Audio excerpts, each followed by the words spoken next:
Are we ready to go? Aussie, Aussie, Aussie. So this is a test usually to find out if there's Australians here. So it seems there's no one here. No Australians, is that? Or do we try again?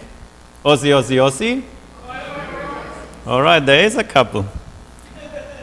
So I'm not Australian really. I come from a little town in Germany, and I thought I'd share a couple pictures from that little town. Some of you were visiting, I think. You saw the different architecture we have with the houses there, how they are built. This is from the marketplace in the town. The building at the back is the post office, and the big church in the background there, which is a Lutheran church. The town, I'll give you a couple of figures as well. Population, 25,000. And the area is around 96 square kilometers. And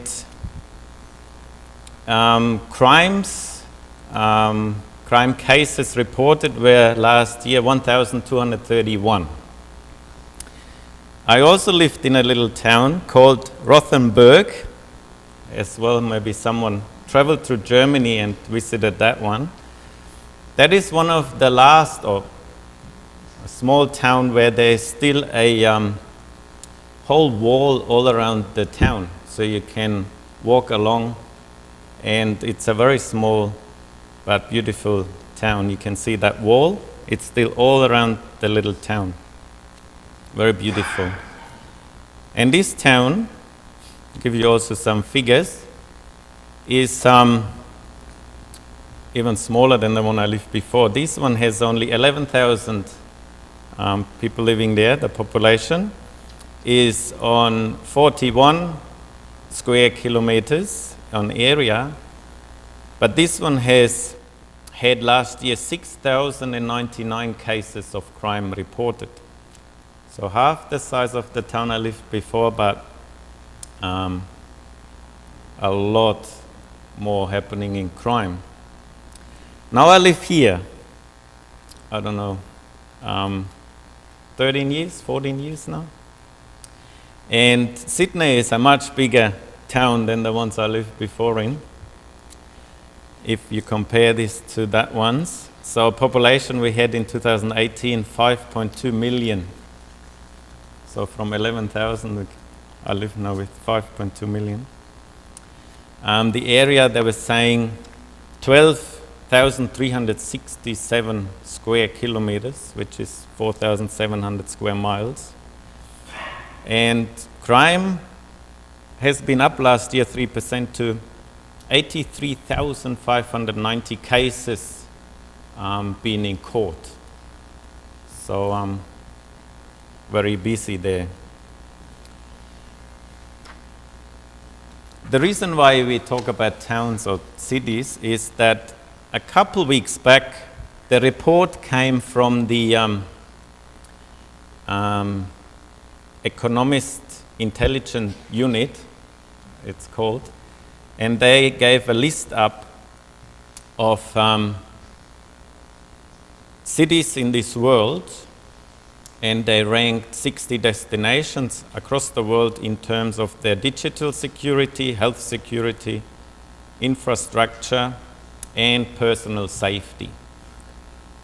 So I only got the top 10 here because I thought it's interesting that we in Sydney here are on the 5th spot in the world of safest city. Now,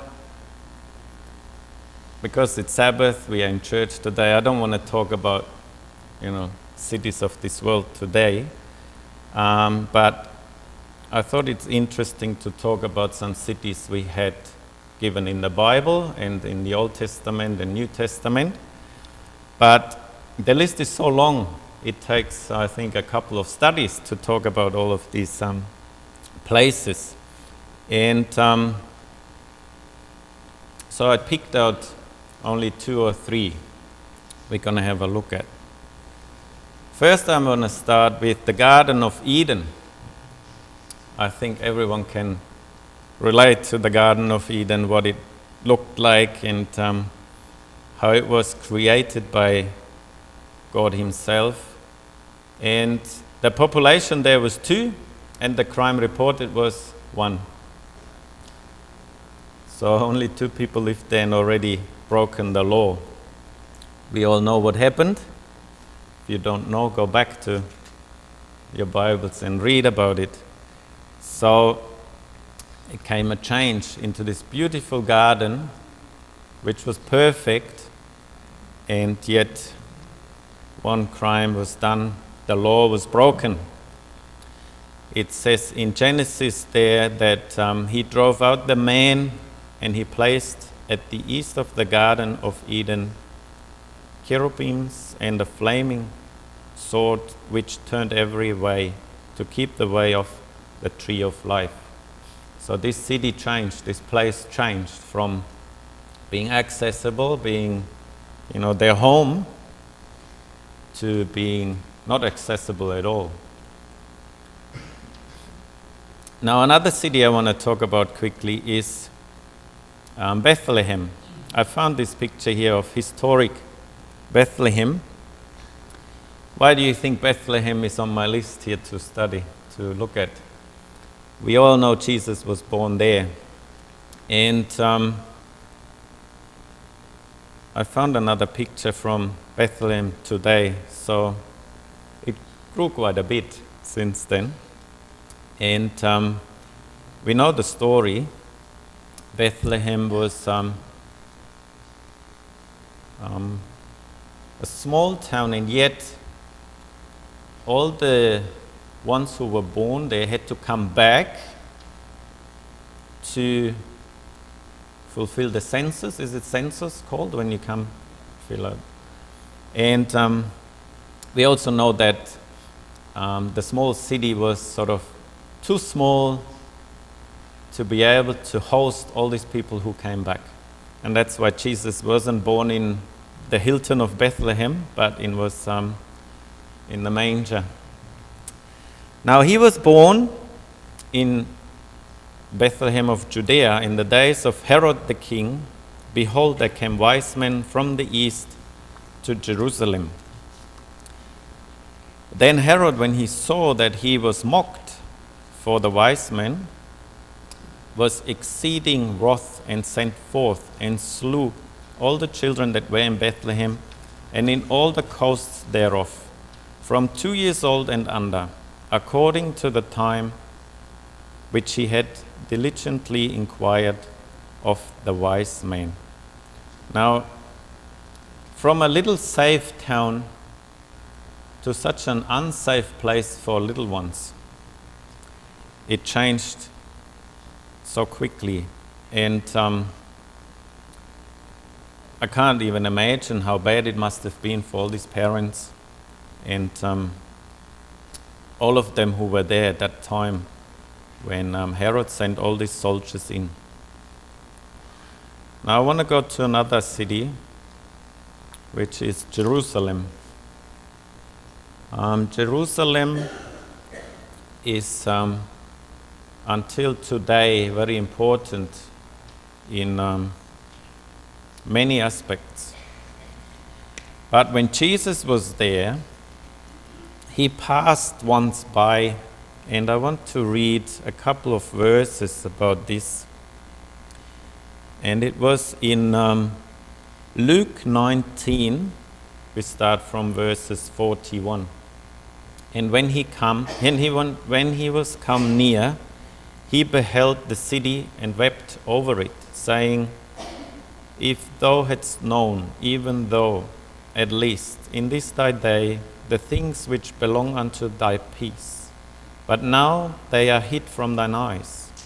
For the days shall come upon thee, that thine enemies shall cast a trench about thee, and compass thee round, and keep thee in on every side, and shall lay thee even with the ground, and shall lay thee even with the ground, and thy children with thee, and they shall not leave in thee one stone upon another, because thou knowest not the time of thy visitation.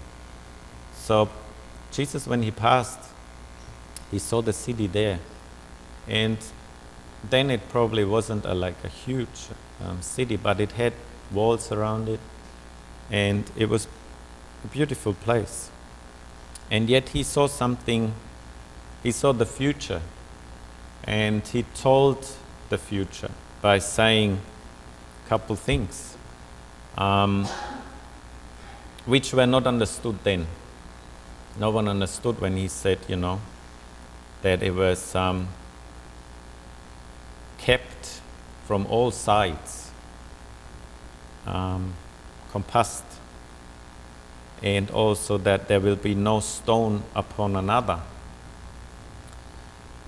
If we read Matthew 24, it says, Jesus went out and departed from the temple, and his disciples came to him to show him the buildings of the temple. And Jesus said unto them, See ye not all these things?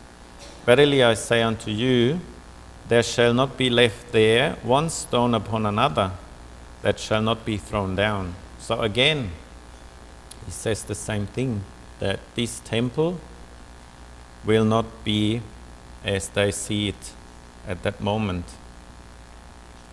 Now, history told us that he was right, He knew what happens in the future, and he also said that it will come, and in the year 70, these things came to reality.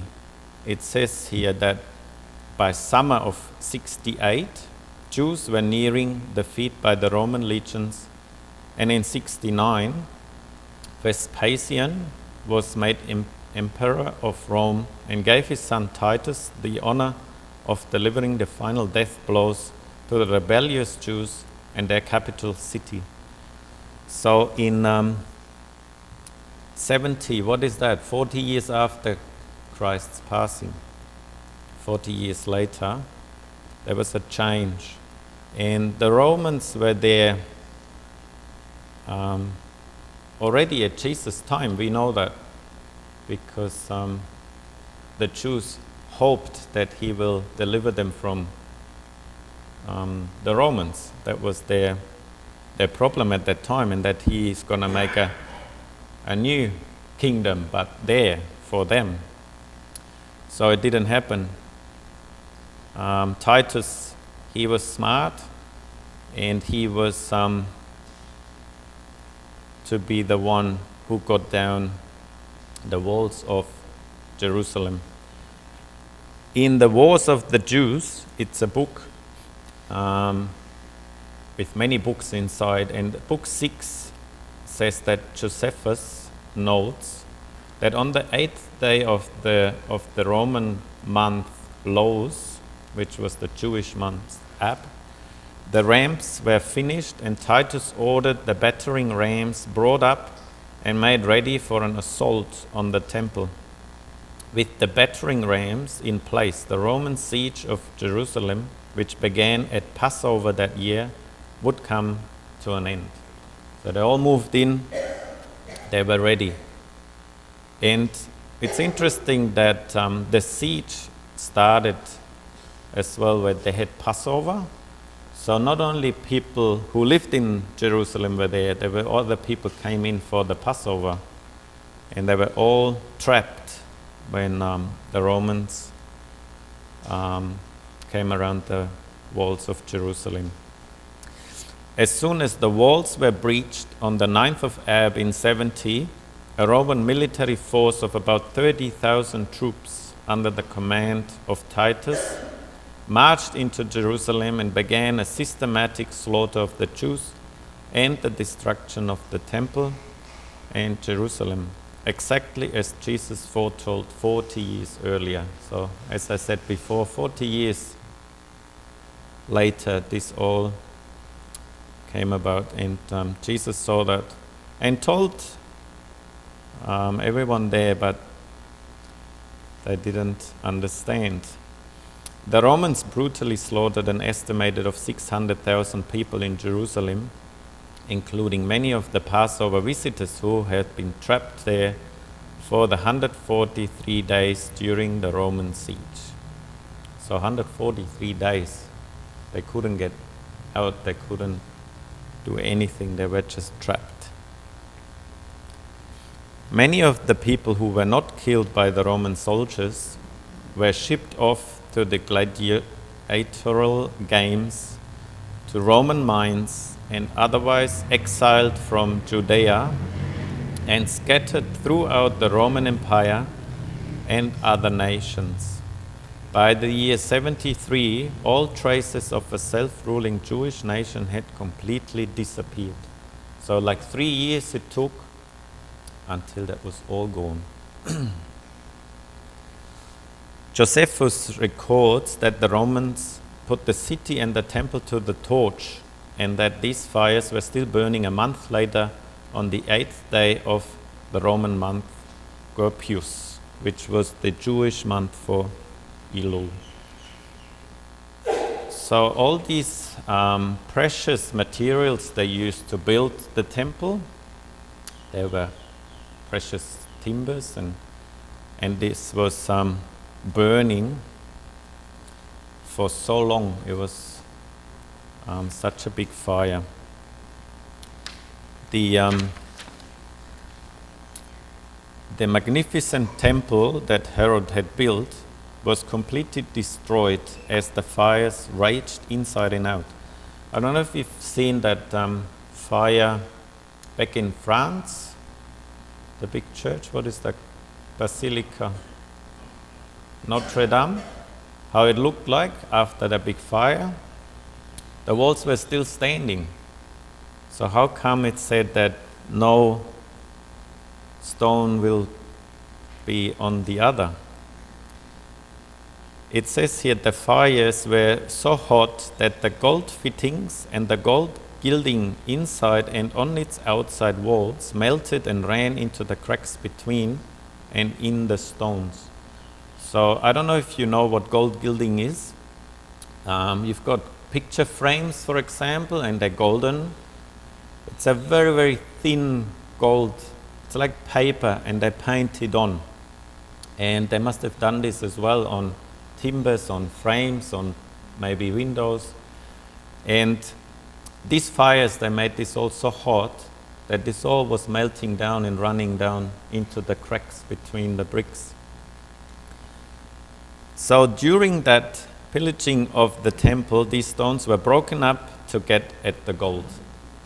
So that's why every stone got ripped off and they looked for the gold underneath.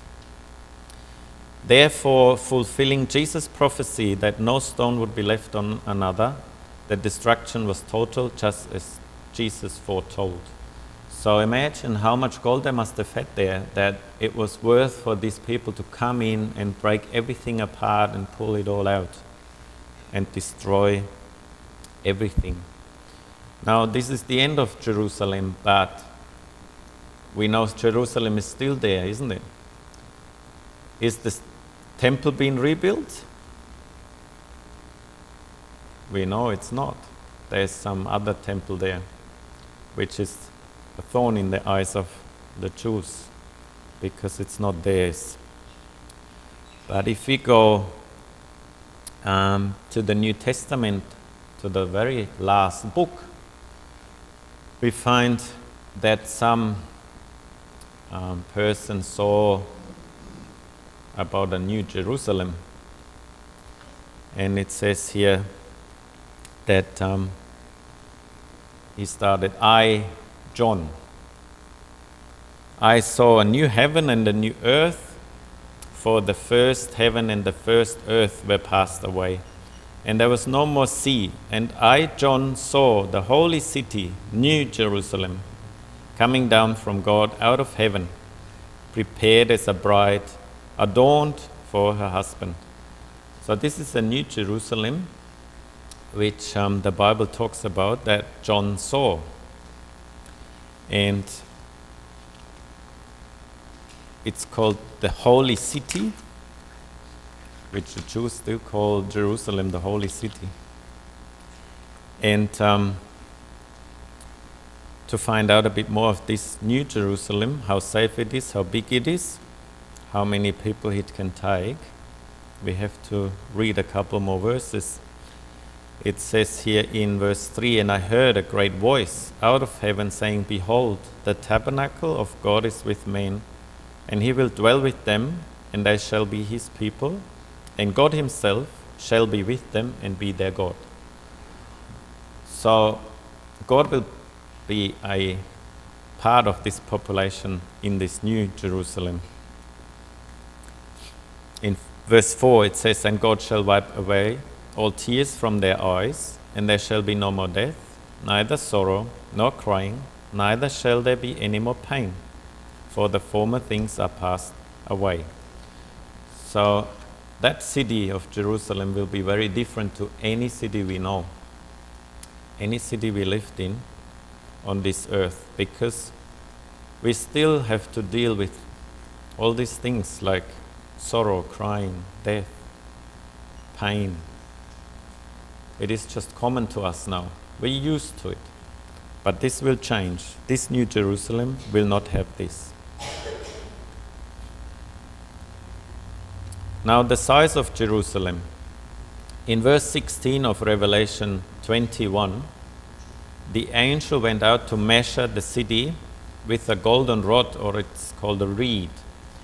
And it says it's 12,000 stadia. I found another word for it was furlongs. So I must have been there measuring sticks. And it was 12,000 by 12,000 at the base, and as well 12,000 high. So in our dimensions, if we calculate it roughly, is 2,220 kilometers long, wide and high. That's 1,380 miles roughly. So it's quite a big city. When we go back and compare it to Sydney, Sydney was 12,000 square kilometers, but it sort of has the suburbs all included. Is very different.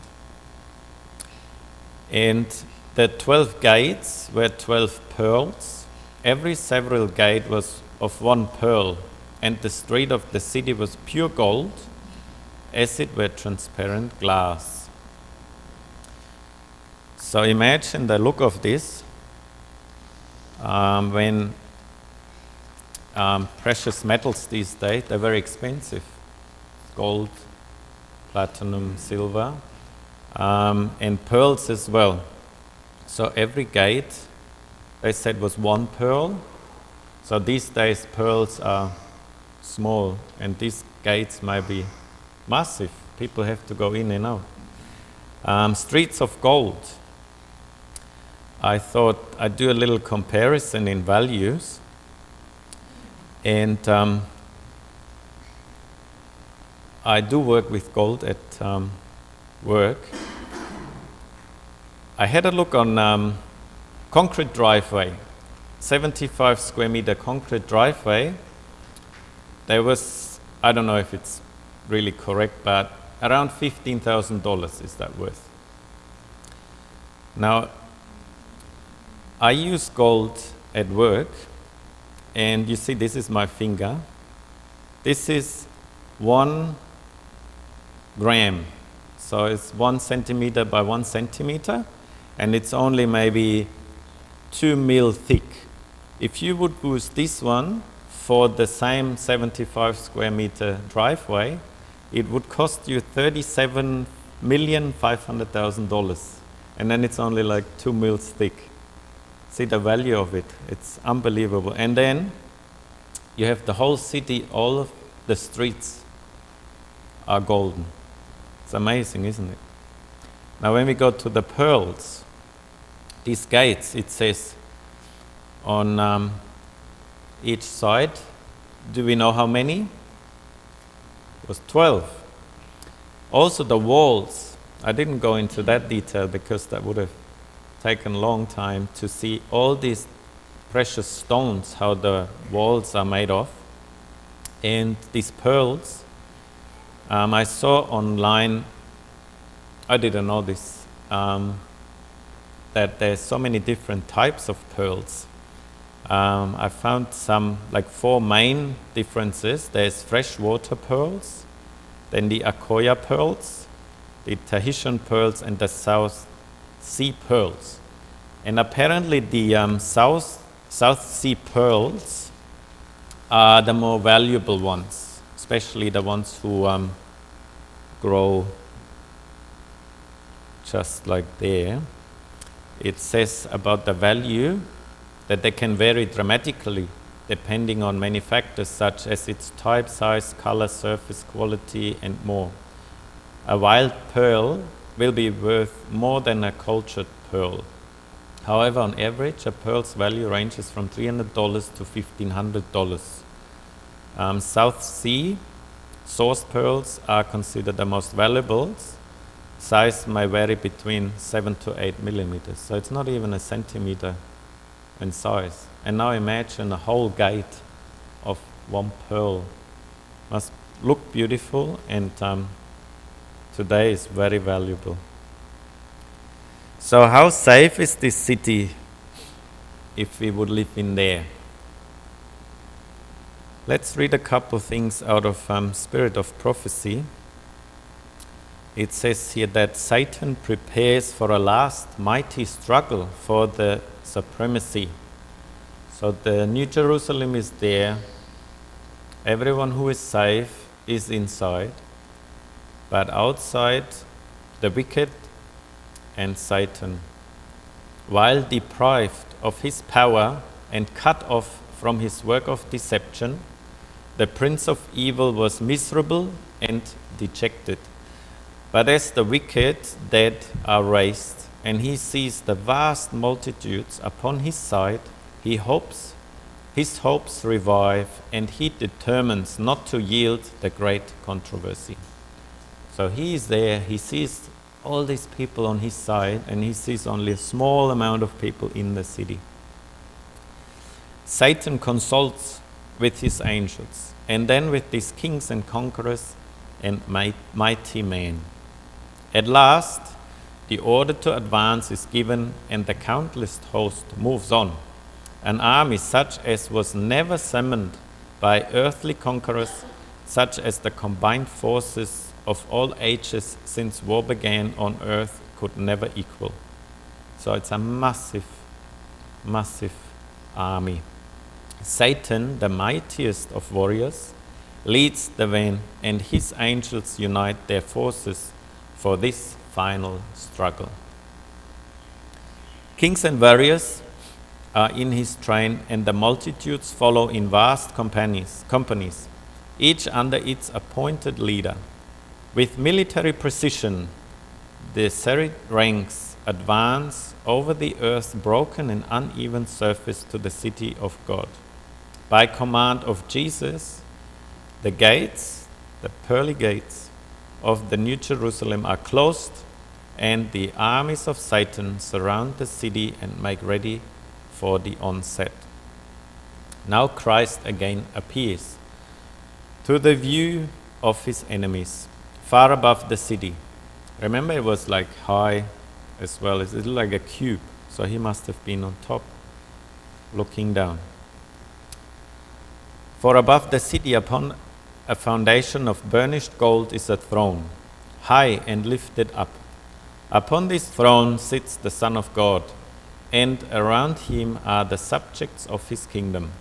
The power and majesty of Christ no language can describe, no pen portray. The glory of the eternal Father is enshrouding his Son. The brightness of his presence fills the city of God and flows out beyond the gates, flooding the whole earth with its radiance.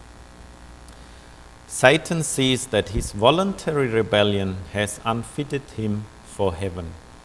So now he realizes that's his end.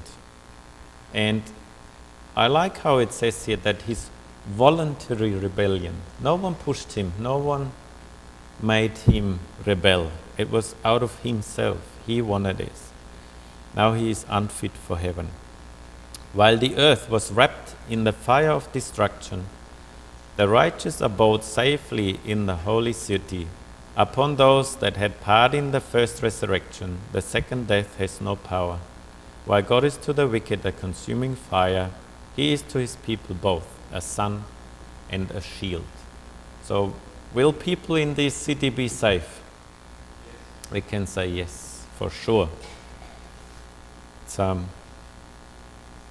In my conclusion then, I want to live in this city, and I wish that you all want to live with me in this city. That we move there, and we can say we live in the safest city in the whole galaxy, in the whole universe. And for how long? Do we move out again? Well, we don't.